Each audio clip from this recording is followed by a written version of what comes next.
comes after a stunning loss like that, where you guys are kind of rolling so much in the first half, and then to be sitting here with a loss?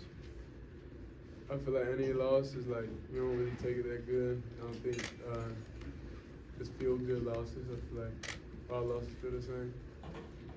Matt, go ahead. Dad was talking about how he noticed complacency heading into the locker room. Yeah. What was his message at the half? I'm not gonna lie, I don't even remember because I was just so locked in. It's just a different mind frame you gotta get in when you know you're playing for a quarter. So really, I just like staying just focused and staying in that mode and really just carry that throughout the whole game. Do you feel like you tried to change the approach as an offense heading into the second half, or because it worked so well in the first half, it was let's just keep doing it at 29 points? Well, I'm not sure. I just executed the plays that was called. I didn't really look at it in the big grand scheme of things. Good. Troy Finnegan, CU Sports Report. Take me through the last play in overtime, the interception, and what you saw on that play as you were kind of escaping, trying to make a play. It was just a dumb play. I just threw it up. Simple. Go, Jake. Hey, Shedeur, just what was it like playing with Travis again tonight, though? It was good. He's explosive player. It's good to have him back out there. We got to work through some plays and stuff with him to make sure he's all the ways in the right spot. But when the ball gets in his hand, he's explosive.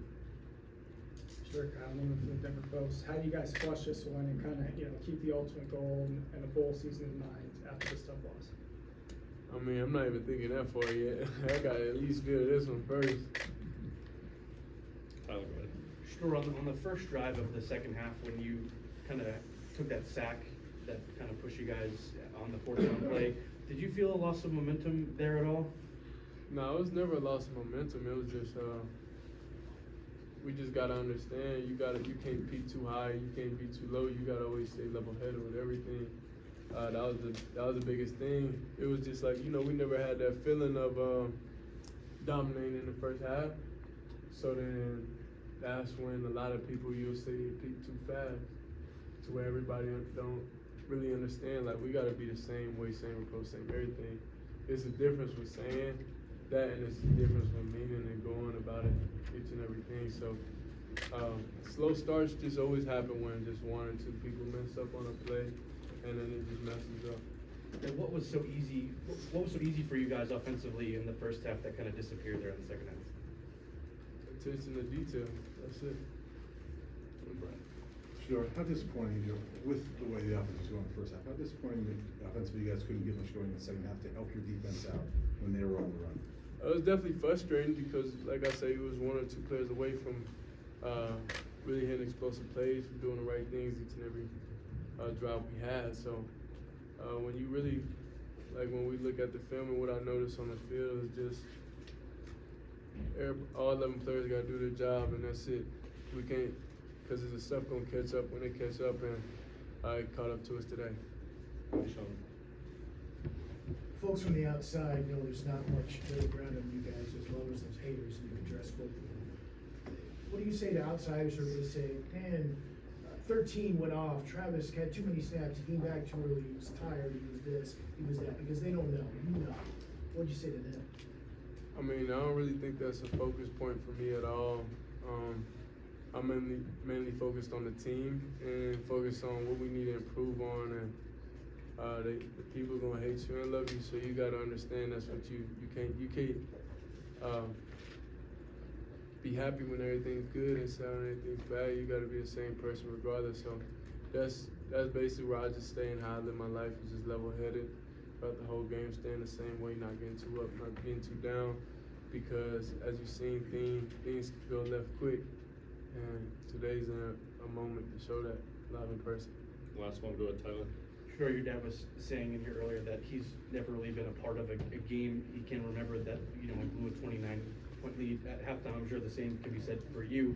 How do you move on from a game like this?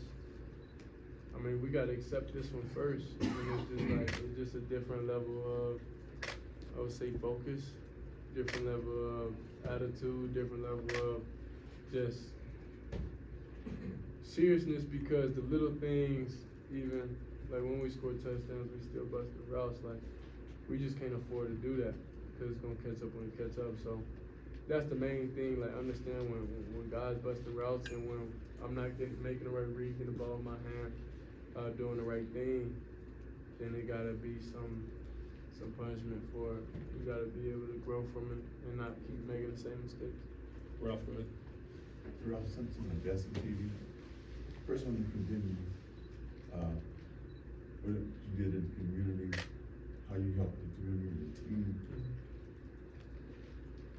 You know, Michael Jordan had to set some setbacks before he won championships. The Detroit Pistons had to have some setbacks before they won some championships. Yeah. We got some championships that come. Yes, sir. Yes, sir. Some things happen for a reason. And y'all got greatness in this coming. For sure. Appreciate it, man. I feel the same way. Yeah. Ariel, you want the last one? Yeah, please.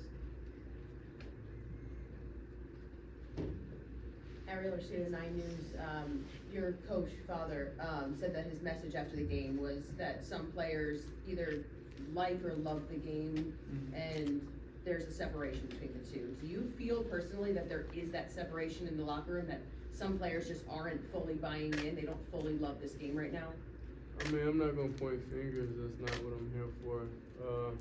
I let the coaches. That's what they're here for. They're here to guide us. So I can't really say that and throw no teammate under the bus because that's not what type of player I am.